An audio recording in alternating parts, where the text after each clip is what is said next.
All right, hey everybody, today we are looking at lesson 3.7, which is all about double and half angle identities. So in our last lesson, we talked about the angle sums and angle differences and those identities.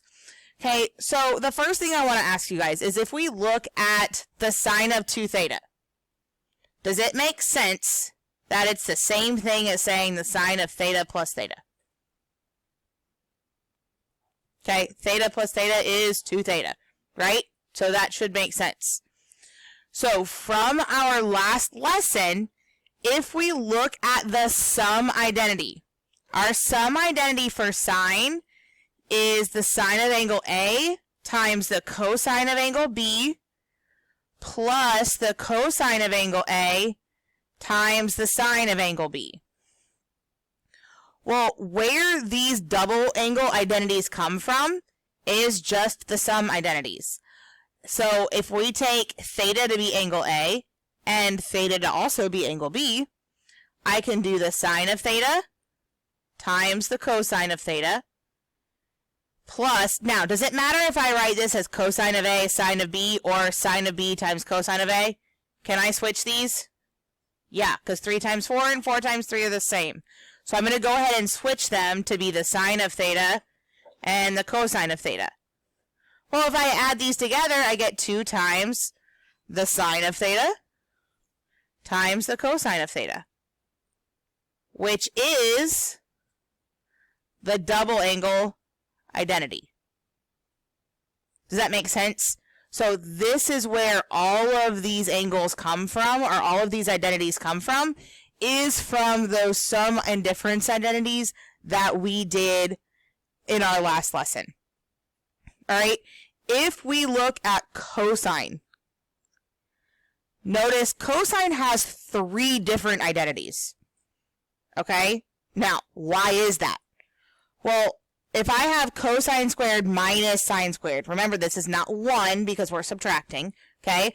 But if I wanted to take this and make it all sine, I could replace cosine with 1 minus sine squared, right? And if I have 1 minus sine squared, that is where this identity comes from. 1 minus 2 sine squared. All right, if I replace sine squared with 1 minus cosine squared, and then I distribute that negative, right, I'm going to get cosine squared minus 1 plus cosine squared, which is this guy right here. Okay, so all 3 of these identities are the same. It just is going to depend on whether or not you want to have one trig function, like if you just want it to be sine or just want it to be cosine, or if you have both. A lot of that will depend on what you're given with what you use. All right, and then our tangent of our double angle is 2 theta. Okay, so it's 2 times the tangent of theta over 1 minus the tangent squared of theta. Again, all of these identities literally come from the sum identities that we did in the last lesson. I'm only going to go through sine, but they're all there, and that's how we get all of those. All right, so let's look at an example. Okay? I want to know if the cosine of theta is 8 over 17, and theta is between 3 pi over 2 and 2 pi. Okay, first things first, if theta is between 3 pi over 2 and 2 pi, what quadrant are we in?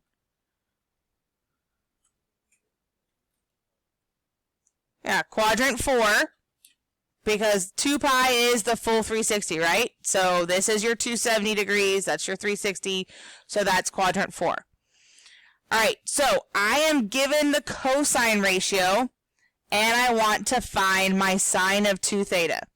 So let's look at this. If our sine of 2 theta is going to be equal to 2 times the sine of theta times the cosine of theta, right? Well, look what I have. I only have cosine. I do not have sine as well. Does that make sense? So in order to do this, I need to draw my triangle so I can get my cosine ratio. So I know that if I'm in quadrant 4, I'm going to draw my triangle out in quadrant 4. Cosine is adjacent over hypotenuse. We need to find that missing side. So I'm going to do x squared plus 8 squared equals 17 squared and do my Pythagorean theorem. All right, this is going to give us x squared plus 64 is going to be equal to 289. Subtract 64 from both sides, we're going to get 225. So x is going to be equal to 15. Now, is that a positive or a negative 15? Negative, because we are going down. All right? So now what does this mean our cosine ratio is? Our cosine of theta is, not our cosine, we already have our cosine. Sorry, our sine of theta is negative 15 over 17. So now I can take what information I need, which is that one there, and this one here, and I can plug them into here and to here. All right? So my sine of 2 theta is going to be equal to 2 times the sine of theta, which is negative 15 over 17, times the cosine of theta, which is 8 over 17. Remember, this is over 1. 2 times negative 15 times 8 is going to give me negative 240. 1 times 17 is 289. Answer. Done. Alright? Alright, so let's look at another one.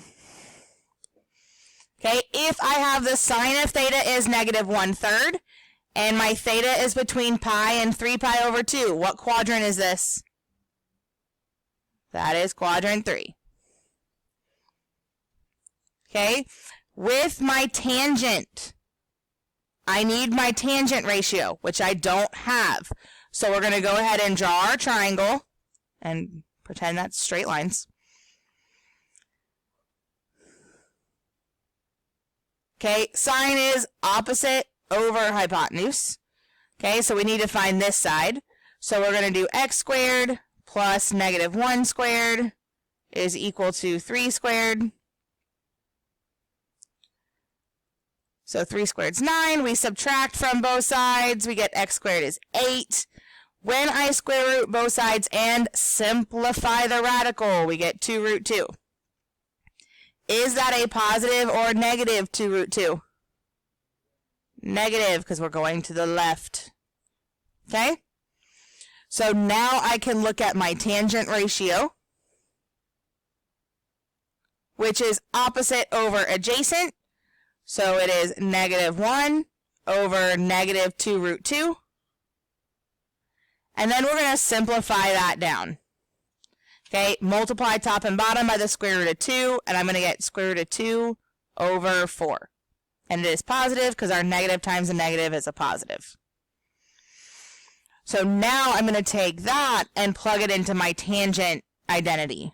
So my tangent identity is 2 times the tangent of theta over 1 minus the tangent squared theta. Okay?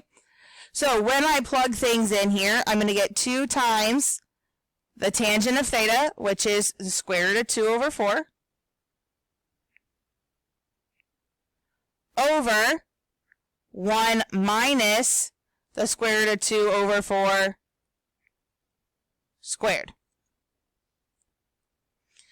Alright, so when we multiply through here, 2 and 4 are going to reduce to 1/2, so this is going to give me square root of 2 over 2 over, okay, this is going to give me 2 over 16, right? So we'll do 1 minus 2 over 16, which is, that's a 6, which is really 1/8, right? So if I make this 8 over 8, this is going to give me the square root of 2 over 2. Okay, 8 over 8 minus 1 over 8 is 7 over 8. And then we want to move this out of the denominator, move it up by multiplying by the reciprocal, 8 over 7. This is going to reduce to 4. 8 divided by 2 is 4. So this is going to give me 4 times the square root of 2 over 7. And that is my answer. Alright, so let's do another one. Okay, I have the tangent value. I'm between pi over 2 and pi, which means I'm in quadrant 2. And I want to find the cosine. Well, if we look at our cosine identities, okay, I have 3, and I either need sine and cosine, or just one or the other. So what I would like for you guys to do is to go ahead and try this one on your own. And for the sake of keeping all of us the same, alright, I want you to use this identity, the cosine one. So we're going to do 2 times the cosine squared of theta minus 1. Alright, so again, you could use any one of those 3 identities, but I want you to use this one just to keep us all on the same page. Okay? So if you're watching this video, go ahead and pause the video and take a second to try this one on your own. Alright, go ahead and check your work and pause the video if you need more time to look at the answers. Okay, what we are going to look at next is half-angle identities.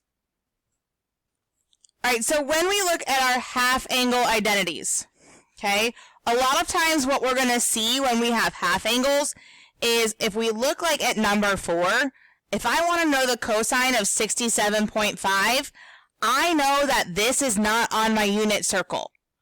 But if I double that, 135 is on my unit circle. So I want half the measure of an angle that is on the unit circle. Does that make sense? So that is where these are going to come into play, is when I have an angle measure that is half of a unit circle measure. Okay? What I want you to notice about these first ones here with sine, cosine, and the first of the tangents is that you'll see the plus minus. Okay? This is not always plus minus. It is either plus or minus depending on what quadrant we're in. So like for example, for sine, I'm going to use the positive square root when I'm in quadrants 1 or 2. I'm going to use the negative square root when I'm in quadrants 3 and 4, because quadrant 1 and 2 is where sine is positive, quadrants 3 and 4 is where sine is negative. Okay? Over here with cosine, I'm going to use the positive again in quadrant 1, but also quadrant 4. And then over here, we'll use the negative in quadrants 2 and 3. Alright? Tangent, we'll use the positive in 1 and 3. We'll use the negative in 2 and 4. Okay? Now, what you'll notice is that there are 3 tangent options. Just like we had 3 cosine options in the last one with that double angle, I could use any one of these and still get to the right answer. My recommendation is that we stick with this one when you can. The nice thing about this one is that if we look at this first one, A, we've got the square root, and we've got binomials in both the numerator and the denominator. So if we don't need to use this one, we really just don't want to. Okay?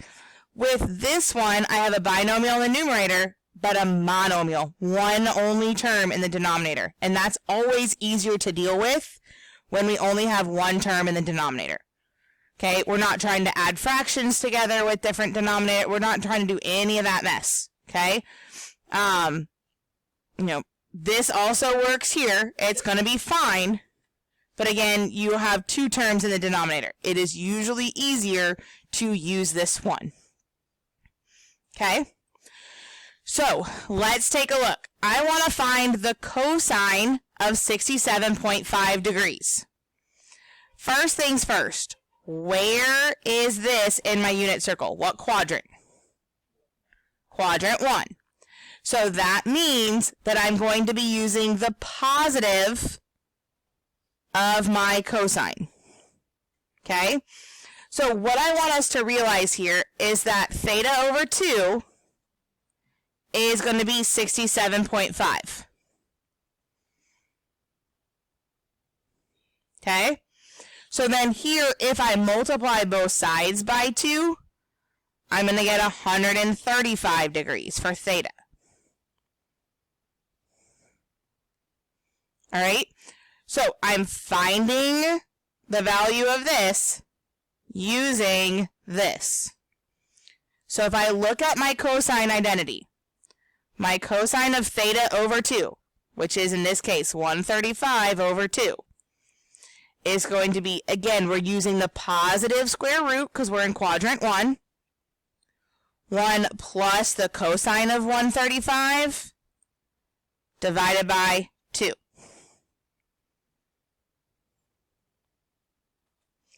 Okay, so what we're going to do here is we're going to look at our unit circle. On our unit circle, what is the cosine of 135 degrees?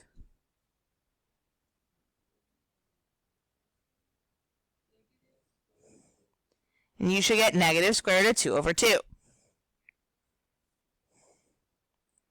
Okay? So if I make this one a 2 over 2, so I can add my numerators together, I'm going to get 2 minus the square root of 2 over 2, because we're adding a negative. And that fraction is over 2. Let's kind of make this longer. Okay? This is 2 over 1. We want to get it out of the denominator by multiplying by the reciprocal, so we're going to multiply this by 1/2. This is going to give us the square root of 2 minus the square root of 2 over 4. Okay? We square root the numerator, square root the denominator. This is 2 minus the square root of 2 in the numerator. The square root of 4 is 2. My final answer should be positive because we are in quadrant 1. Yes, I have a radical and a radical. Yes, that is fine. Alright, so let's try another one. I have the tangent of 157.5. Guys, the 0.5s especially are a giveaway that you should be using that half angle. Okay? What quadrant is this angle measure in? Quadrant 2, because this is less than 180 but more than 90.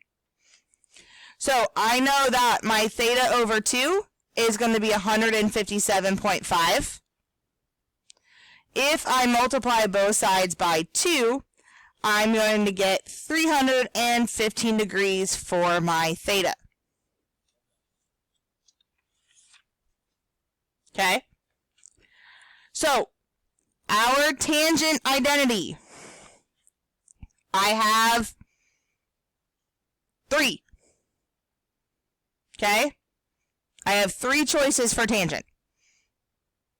I don't have to pick one over the other. I can use any of the 3 just as easily. So I'm going to use that middle one where we have the tangent of theta over 2, my theta is 315, is going to be equal to 1 minus the cosine of theta, which is 315, over the sine of theta, which is, again, 315. Alright? So, I'm going to use my unit circle. The cosine of 315 is the square root of 2 over 2. The sine of 315 is negative square root of 2 over 2. So again, I'm going to change this 1 into 2 over 2 so that I can add my fractions together in the numerator. And I'm going to get 2 minus the square root of 2 over 2. Okay, that's my new numerator. All over negative square root of 2 over 2. I want to get this out of the denominator, so we are going to bring it up and multiply by the reciprocal.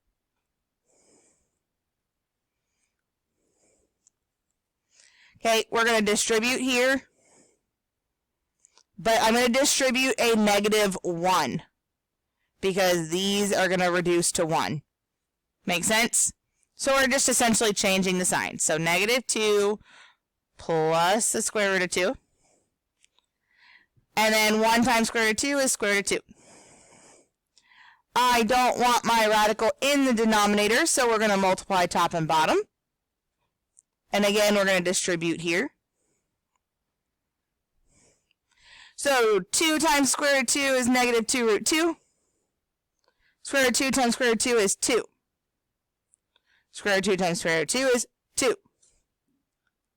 So from here, we're going to make life a little bit easier. We're going to factor out a 2. And I'm going to be left with negative square root of 2 plus 1 over 2. These are going to reduce down to 1. So my answer is negative square root of 2 plus 1. I could also write this as 1 minus the square root of 2, and that would be more than fine as well. All right, let's go ahead and try one in radians. Okay, I have the sine of 11 pi over 6 is what I'm looking, 11 pi over 12, which is what I'm looking for.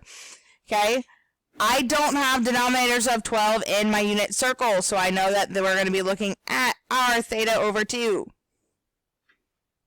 is going to be 11 pi over 12. Okay, we're going to multiply both sides by 2 to get 11 pi over 6 is our theta. All right. Now, 11 pi over 12 is in what quadrant? Think about 12 pi over 12. What is that? That's going to be pi, right? Because 12 over 12 is 1. So we're just a little above that. So we are in quadrant 2. So sine is positive. Okay, so whoops, left that off. So that should be a 12. Okay, so when I look at my sine identity, because sine is positive in quadrant 2, I'm going to use the positive square root. So my sine of theta over 2, I don't feel like putting 11 pi over 6 over 2. Okay, we're just going to leave it as theta for right now. Is going to be the positive square root of 1 minus cosine over 2. Alright, so we are going to write underneath our radical here 1 minus cosine of theta. And our theta is here over 2. Okay, so that is our identity. And then we're going to go ahead and plug in what we know. We know that the cosine of theta is negative 3 over 8. So I'm going to subtract a negative, which means I'm adding over 2. All right, I'm going to change this to an 8 over 8, so that way I can add my fractions together. I'm going to come down here and do that.